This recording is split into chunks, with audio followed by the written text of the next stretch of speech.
नमस्कार मित्रों, इम्फान IAS PCS classes में आपका स्वागत है। आज हम लोग इस वीडियो में जो कि क्रांतिकारी आंदोलन की शुरुआत हम लोगों ने किया है आधुनिक इतिहास से, तो उस पिछले वीडियो में हम लोगों ने महाराष्ट्र में जो क्रांतिकारी आंदोलन की शुरुआत वहीं से होती है। तो आज हम लोग इस वीडियो में बंगाल में जो क्रांतिकारी आंदोलन हुए थे और कौन कौन इसमें सम्मिलित हुआ था, इससे भी एक दो प्रश्न पूछे जाते हैं। तो चलिए प्रारंभ करते हैं।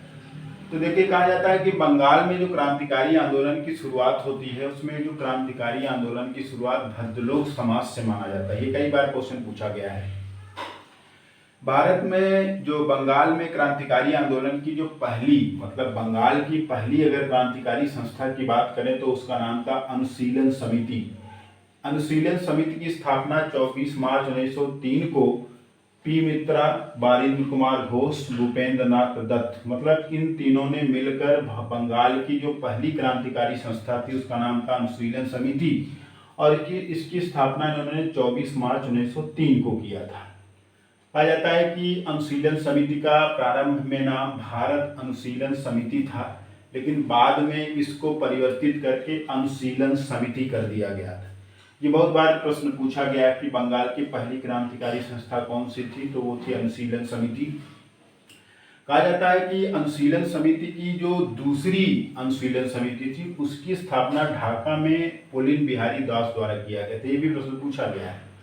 तो अनुशीलन समिति की स्थापना बंगाल की पहली क्रांतिकारी संस्था थी। इसकी स्थापना पी मित्रा, बारिंद्र कुमार घोष, भूपेंद्र नाथ दत्त द्वारा किया गया था। दूसरी जो अनुशीलन समिति उसकी ढाका में स्थापना पुलिन बिहारी दास द्वारा किया गया था। नेक्स्ट जो समिति की स्थापना की गई थी उसका नाम था आत्मोन्नति समिति, और इसकी स्थापना बिपिन बिहारी गांगुली ने किया था। ये जो भी पॉइंट लिखेंगे सब बहुत इंपॉर्टेंट है। कहा जाता है कि बंगाल में क्रांतिकारी आंदोलन की शुरुआत के बाद जब 1905 का बंगाल विभाजन होता है तो उसके बाद भी कुछ कुछ समितियां बनाई गई थी।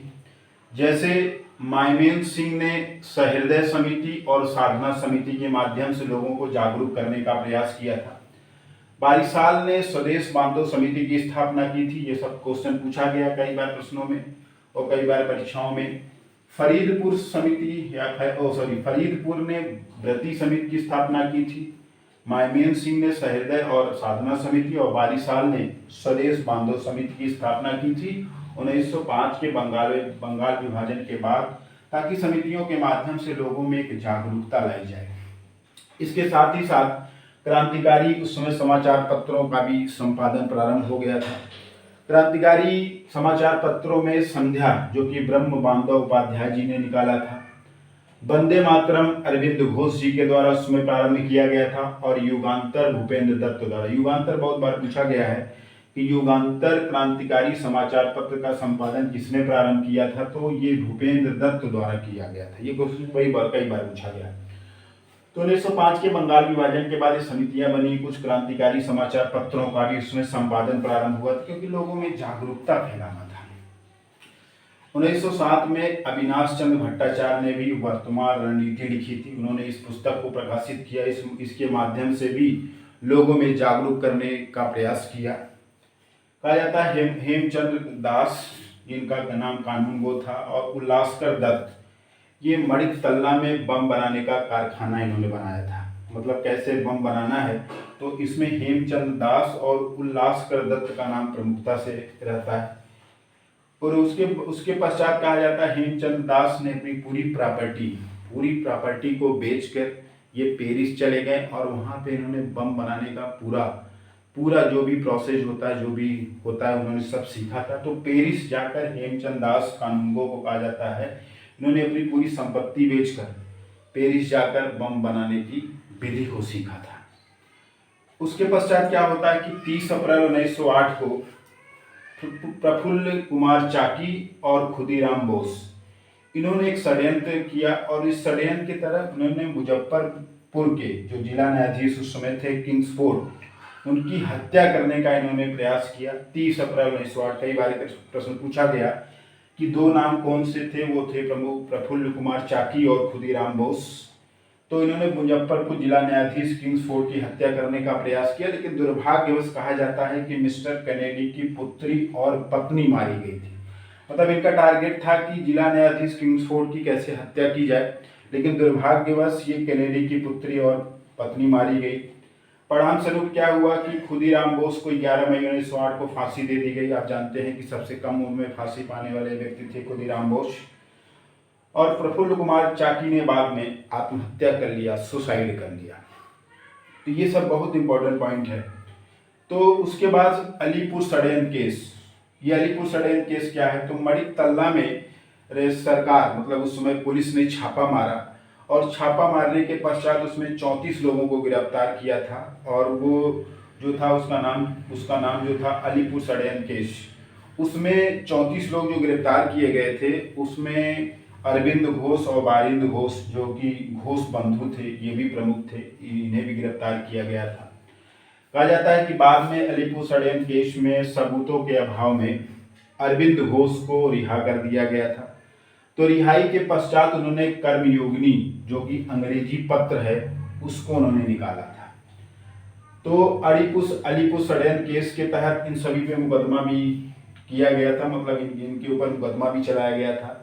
और बाद में सबूतों के अभाव में अरविंद घोष जो है वो रिहा हो गए क्योंकि उनको ये सबूत नहीं मिला सरकार को।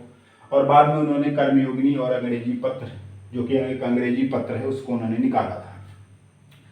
कहा जाता है कि 11 दिसंबर 1908 के बाद अनुशीलन समिति जो कि बंगाल की पहली क्रांतिकारी संस्था थी वो गैर कानूनी घोषित कर दी गई, क्योंकि उसमें क्रांतिकारियों का एक जमावड़ा था, क्रांतिकारी उससे जुड़ रहे थे। ये बाद में जब गैर कानूनी घोषित किया गया तो ये दो भागों में विभाजित हो गया था।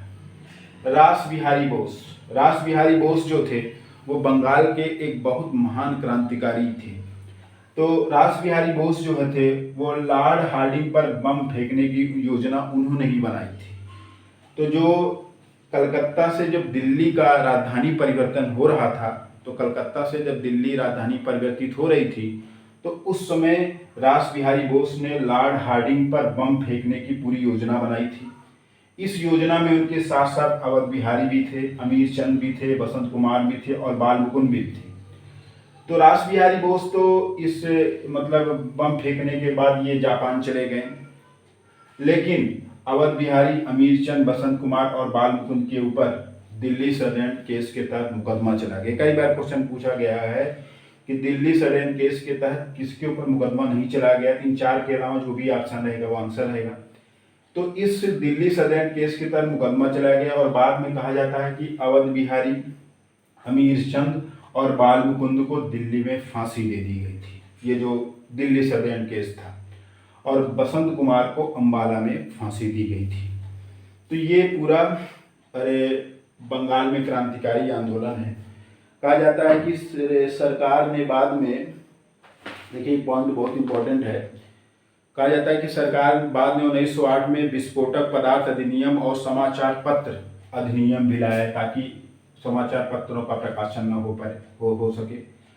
तो ये सभी पूरा बंगाल में जो क्रांतिकारी आंदोलन हुआ था और इसमें कौन सी समिति थी, किसने इसमें भाग लिया था।